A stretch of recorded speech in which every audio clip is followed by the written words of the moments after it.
Buckle up, nerds. It's time for the Energy Nerd Show. I'm Bruce. And I'm Jeannie. Here we go.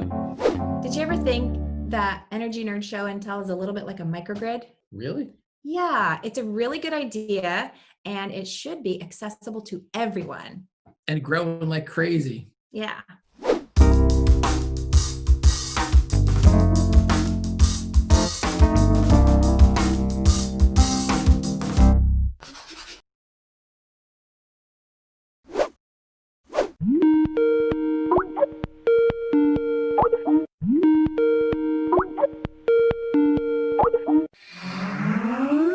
Hey, who's our guest on the show today, Jeannie? Today we have Isaac Maze-Rothstein. Hi, Isaac. Hey guys, how's it going? How are you? I'm good. Microgrids, right? Yeah, microgrids. What do you want to tell us about microgrids? Maybe just for introduction, I work at a company called Wood Mackenzie. We do market research looking at the global energy transition. I look at microgrids in the United States. And so normally if I'm talking with friends about microgrids, the first question inevitably is, what is a microgrid?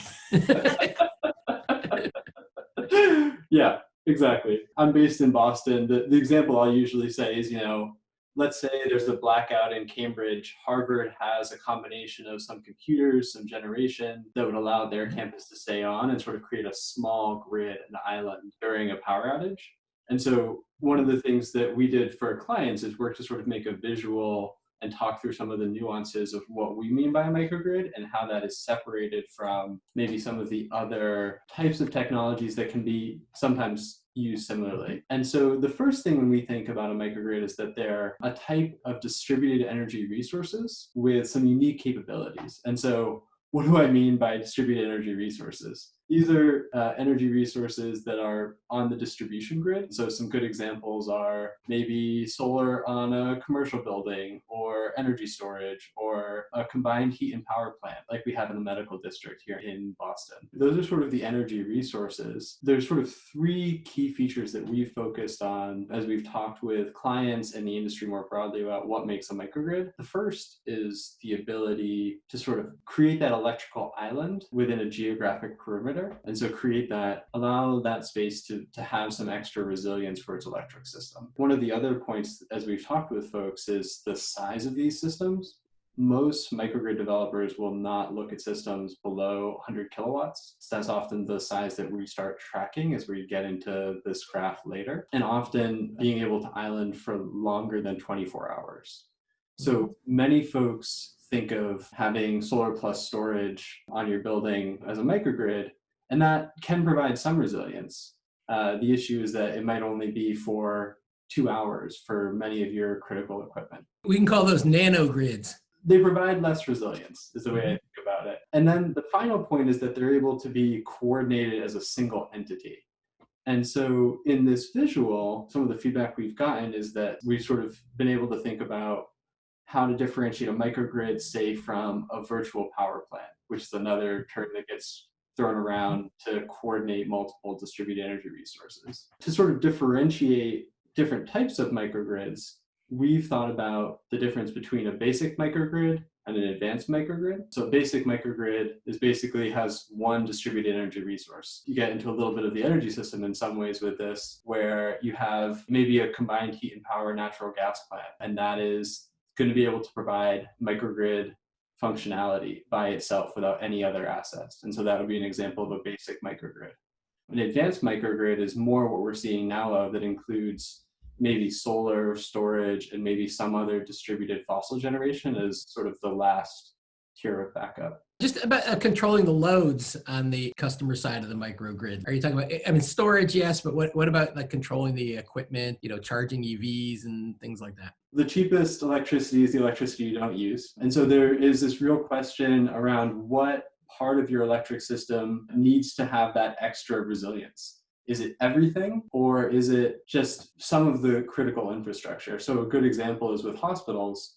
You'll see in many hospitals, there will be a circuit that is sort of an orange color to indicate that during a power outage, that circuit is going to stay on. And so that is very much a conversation many microgrid developers have with their customers around what do you need to be able to have this islanding? So that's one of the ways you think about it. And then similarly with especially electric vehicles, being able to coordinate those and make sure that you have the battery or solar charging the electric vehicles, and you have some computer called a microgrid controller to coordinate those assets. Can you tell us more about numbers and trends with microgrids? We have a project level data set of microgrids across the US. We're tracking around 3,300 planned and operational systems, just to give people a general sense. And we've put out this graph sort of summarizing since 2010 what's been going on. And the basic story is from 2010 to approximately 2016, you could look at the number of microgrids installed every year, and it was pretty flat. It's around 100 systems a year. Most of them are basic, so that single distributed energy resource. I was just looking through this and sort of going back, looking at timelines. Hurricane Sandy was highlighted really as this big milestone for the microgrid market. There were going to be a lot of microgrids deployed. Hurricane Sandy happened in 2012. Microgrids take between 2 and 4 years to build on average.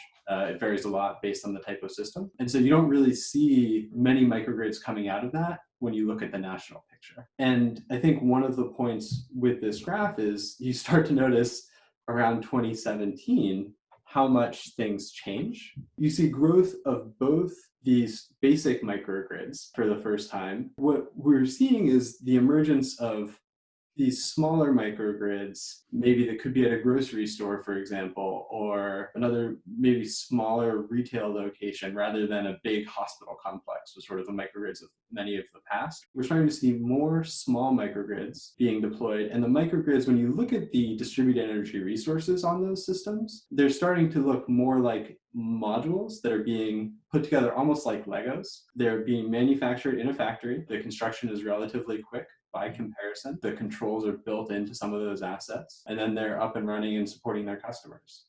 So you see that happening on the basic side, and you see the beginnings of that in 2017 and 2018 with advanced microgrids. So again, these are the ones that are going to have multiple distributed energy resources.